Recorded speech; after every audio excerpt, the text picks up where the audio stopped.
नमस्कार फ्रेन्ड, आज पनि फेरि उपस्थित भइसकेको छु म एक और नयाँ भिडियो लिएर। आज टपिक रहेको छ डिजिटल मार्केटिङ। आखिर डिजिटल मार्केटिङ के हो त र हर बिजनेस ओनरले डिजिटल मार्केटिङतर्फ किन जान आवश्यक छ त्यसको बारेमा हामी कम्प्लिटली डिटेलमा कुरा गर्दैछौँ। कृपया भिडियोलाई अन्त्य तक हेर्नु होला। सबैभन्दा पहिला कुरा गर्नेछौँ आखिर डिजिटल मार्केटिङ के हो त। What is the digital marketing? Digital marketing भनेको सिम्पली हामी इन्टरनेट और इलेक्ट्रोनिक डिभाइस प्रयोग गरेर हामीले कुनै पनि प्रोडक्ट्स एन्ड सर्भिसलाई के गर्छौँ त हामीले फरवर्ड गर्ने कोसिस गर्दछौँ। यो त भयो डिजिटल मार्केटिङ। अब कुरा गर्दैछौँ कि डिजिटल मार्केटिङ किन गर्ने त। बेनिफिट अफ द डिजिटल मार्केटिङमा मैले केही पोइन्टहरू यहाँ लेखेर राखेको छु। बेटर ब्रान्ड अवेरनेस, तपाईँको ब्रान्डलाई छिटोभन्दा छिटो नयाँ कस्टमरहरू तक पुर्याउनको लागि हेल्प गर्दछ। टार्गेटेड कस्टमर यानि कि तपाईँको कस्टमर जो छ त्यसैलाई मात्र आफ्नो ब्रान्डको या प्रोडक्ट्स एन्ड सर्भिसलाई पिच गर्न सकिन्छ। रियल टाइम कस्टमर फिडब्याक यानि कि तुरन्त कस्टमरले तपाईँलाई सल्लाह दिन सक्छ।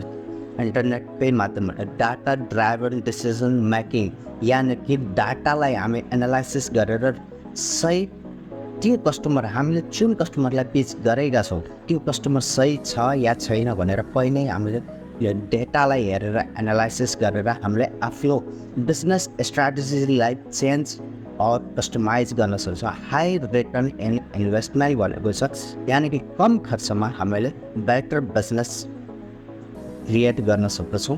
And finally boost and sale, right.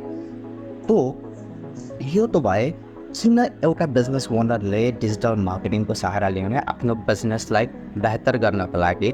अब हामी कुरा गर्दैछौँ जो डिजिटल मार्केटिङ त एउटा सेक्टर भयो, त्यसभित्र कति एङ्गलहरू छन्, कस्ता कस्ता एक्टिभिटिजहरू छन् त जसलाई हामीले डिजिटल मार्केटिङभित्र अलग अलग एक्टिभिटिज और अलग अलग ब्लग्सहरू छन् जसलाई हामीले डिजिटल मार्केटिङभित्र गर्ने गर्दछौँ।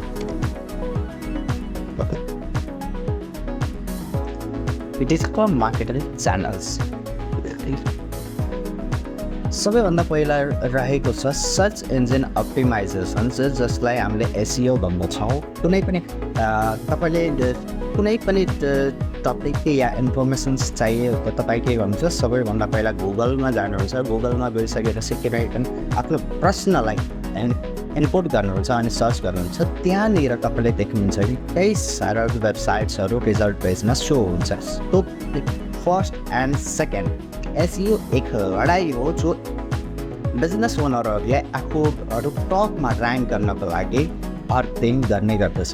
सर्च इन्जिन मार्केटिङ रहेको छ, यो पेड मार्केटिङ हुन्छ। गुगललाई हामीले पे गर्छौँ ताकि यस पर्टिकुलर किवर्डमा हाम्रो साइट ऱ्याङ्क गराउनको निमित्त।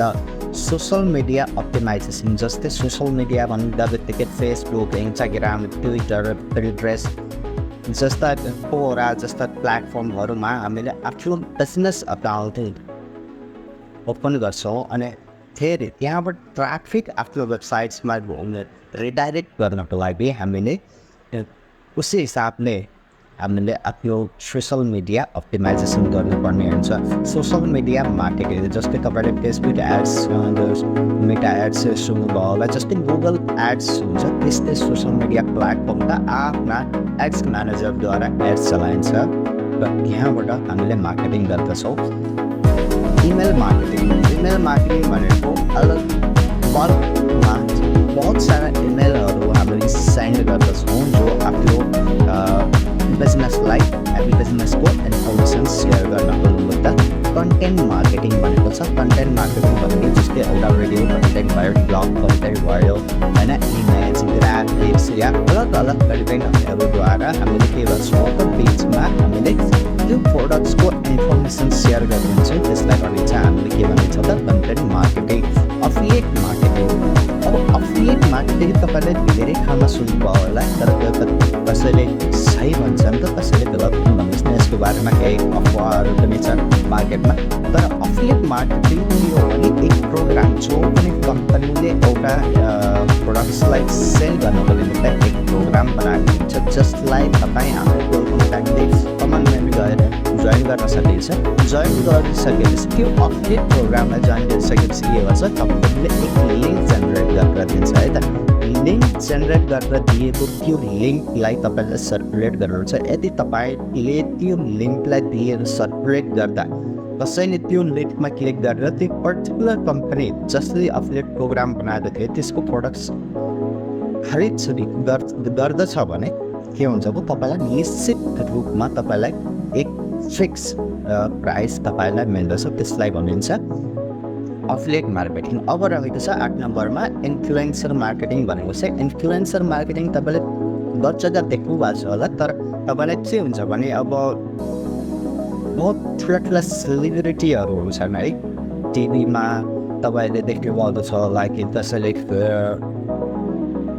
त्योहरूको एड गरिरहेका हुन्छन् ठुला फिल्म स्टारहरूले। त्यो के हो त, त्यसलाई भनिन्छ इन्फ्लुएन्सर मार्केटिङ। उनीहरूलाई सबले चिनेको छ, सबले चिनेको छ उनीहरूलाई, जो स्टारहरू छन् उसलाई कम्पनीले के गर्छ त लाखौँ करोड रुपियाँ दिएर के गर्छ, आफ्नो प्रोडक्ट्सको मार्केटिङ गराउँछ, त्यसलाई भनिन्छ इन्फ्लुएन्सर मार्केटिङ। आजको लागि यति नै, र यस डिजिटल मार्केटिङको कम्प्लिटली सिरिज आउँदैछ र यस सिरिजमा हामी बताउनेछौँ कि स्टेप बाई स्टेप प्र्याक्टिकल र सुरुबाट तपाईँले कसरी डिजिटल मार्केटिङमा इन्टर गर्न सक्नुहुन्छ र सक्सेसफुली बिजनेसलाई डिजिटल मार्केटिङभित्र सक्सेसफुली आफ्नो बिजनेसलाई कसरी रन गर्न सक्नुहुन्छ, त्यसको बारेमा प्रत्येक गाइड दिनेछौँ। कुन टुल्सहरू उपयोग गर्न सक्नुहुन्छ, वेबसाइट्स कसरी बनाउन सक्नुहुन्छ, अनि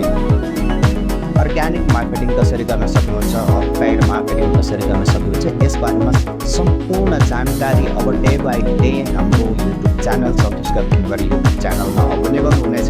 च्यानललाई सब्सक्राइब गर्नु होला ताकि इन्फर्मेटिभ भिडियो यानि कि काम लाग्ने भिडियोहरू तपाईँको लागि हर दिन अपलोड हुनेछ।